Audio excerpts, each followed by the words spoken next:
এখন পর্যন্ত কতটুকু বিক্রি করছেন? আমি ৬,০০০ টাকা ৬,১০০ টাকা বিক্রি করছি। হ্যালো ভিউয়ার্স, আসসালামু আলাইকুম, সকলকে স্বাগত আজকে নতুন ভিডিওতে। আজকে আমি চলে আসছি আমাদের একই পাথার বলি আমরা, পাথারের অপোজিট পাশে অর্থাৎ পশ্চিম পাশে, আমাদের জমির পূর্ব পাশে, এটা পশ্চিম পাশে। আমি দেখাই, ওই তো বড় গাছ দেখা যাচ্ছে, ওইটা আমাদের জমি বা ওখানে আমাদের মেশিন ঘর, আমাদের জমির পাশে বেশি। আর এখন আসছি এই পাশে পূর্ব পাশে একটা বেগুন খেতে। এই তো এখানে যিনি লাগাচ্ছে তিনি সম্পর্কে মামা হয়, উনি হচ্ছে বেগুন উঠাচ্ছে, ব্যস্ত সময় পার করছে।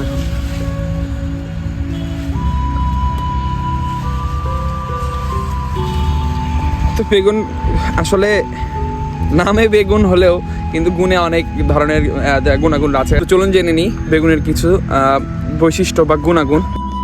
বেগুন একটি শীতকালী ফসল হলেও এটি গ্রীষ্মকালে হয়ে থাকে ধরন ভেদে।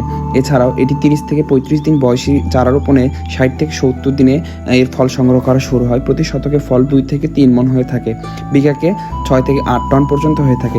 এটি অত্যন্ত লাভজনক। এবার জেনে নিই কিছু গুণাগুণ সম্পর্কে। প্রতি 100 গ্রাম বেগুনে রয়েছে 25 গ্রাম ক্যালোরি, ফাইবার রয়েছে 3 গ্রাম।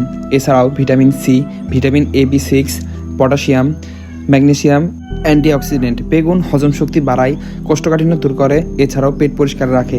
এছাড়াও হৃদরোগের নানা ধরনের সমস্যা আছে যার জন্য মানুষের বেগুনের প্রতি চাহিদা অনেক ভালো। আর তরকারিতেও অনেক মানুষই বেগুন খেতে পছন্দ করে। এছাড়াও বেগুন জাস্ট খালি সরিষার তেল আর একটু গুঁড়া মরিচ দিয়ে ভাজলে যে সুন্দর ফ্লেভার আসে, মানে অনেকে ইলিশ মাছের সাথে খান, যারা খান তারা তো জানেনি অবশ্যই সবাই। মামা কেমন আছেন? ভালো। আচ্ছা, আপনার এই জমির পরিমাণ কত? জমির পরিমাণ 7 শতক। 7 শতক। আচ্ছা, এখানে আনুমানিক কতগুলা গাছ আছে? 700 একটা পিস। 700 প্লাস আছে আর কি। আচ্ছা, কতখানি দূরত্বে লাগাছেন? 2/1.5। 2/1.5। আচ্ছা, ঠিক আছে। আনুমানিক কত টাকা খরচ হয়েছে? খরচ প্রায় 2-2.5 হাজার টাকা। মানে শুধুমাত্র গাছ, সার এগুলো সহ, চাষবাস সহ 2,500 টাকার মতন খরচ। আচ্ছা, আর হচ্ছে যে এখন পর্যন্ত কতটুকু বিক্রি করছেন? আমি 6,000 টাকা 6,100 টাকা বিক্রি করছি। 6,100। কত করে মন যাচ্ছে? আগে বিক্রি করছি তোমার হচ্ছে 1200 টাকা, 1,000 টাকা। আর এই হাটে বেচে যাচ্ছে আপনারা 1400 টাকা। সাবগ্রাম হাটে বেচছেন? ভালো দামে বেচছেন। আর আনুমানিক এখনো কত টাকা বিক্রি করতে পারেন? আশা করা যায় আরো 4-5 হাজার টাকা হবে। যাক, আলহামদুলিল্লাহ।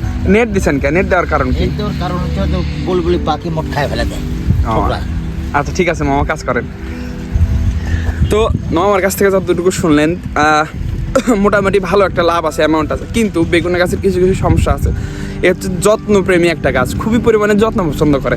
যত্ন একটু ত্রুটি হলেই ও হচ্ছে যে মানে রোগাক্রান্ত হয়ে যায়, রোগাক্রান্ত হয়ে গাছ কিন্তু মারা যায়। আমি যদি রোগাক্রান্ত কিছু গাছ দেখাই, এই তো কিছু রোগাক্রান্ত গাছ, পাশে এগুলো সুস্থ গাছ, মাঝখানে এরকম যে হলুদ হয়ে উঠছে, এটা হচ্ছে রোগাক্রান্ত গাছের লক্ষণ। তো মোটামুটি মানে পরিবেশ বান্ধব যে কীটনাশক আছে সেই কীটনাশক ব্যবহার করতে হয়, অন্যথায় বেগুনে অত্যাধিক পরিমাণে পোকা আক্রমণ হয়। যারা বেগুন দেখেন তারা ভালো জানেন।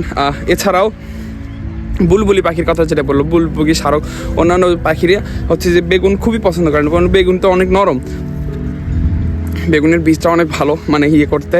তো সরি, তো ওরা হচ্ছে যে এই বেগুনটা হচ্ছে প্রচুর পরিমাণে খায়। আর বেগুন যদি নষ্ট হয়ে যায় তাহলে তো হবে না, 1000, 1200, 1400 টাকা মন, তাহলে নষ্ট করে লাভ নেই তো। বা শুধুমাত্র পাখি আল্লাহ দিলে যতটুকু খাবে ততটুকু হবে, তার রিজিকে যতটুকু আছে সে খাবে, কিন্তু জেনে বুঝে তার মানে ব্যবসার তো লোকসান করা যায় না। সেই জন্য মামা আসলে এই নেটটা দিছে, যাতে করে পাখি ভিতরে প্রবেশ করতে না পারে। আর পাখি তো যেন মারা না হয় সেই জন্য আর কি এই ব্যবস্থা করে, না হলে তো পাখি অনায়াসে মারা যেত, কি বলে, নানা ধরনের পদ্ধতি অবলম্বন করে। তো এই হলো অবস্থা। এখন মামা বেগুন উঠাচ্ছে, আমরা দেখলাম। যদি সম্ভব হয়, আপনি যদি সময় দিতে পারেন, বেগুন গাছে যত্ন নিতে পারেন, তাহলে আপনি বেগুন চাষ করলে লাভবান হতে পারবেন। ধন্যবাদ সবাইকে।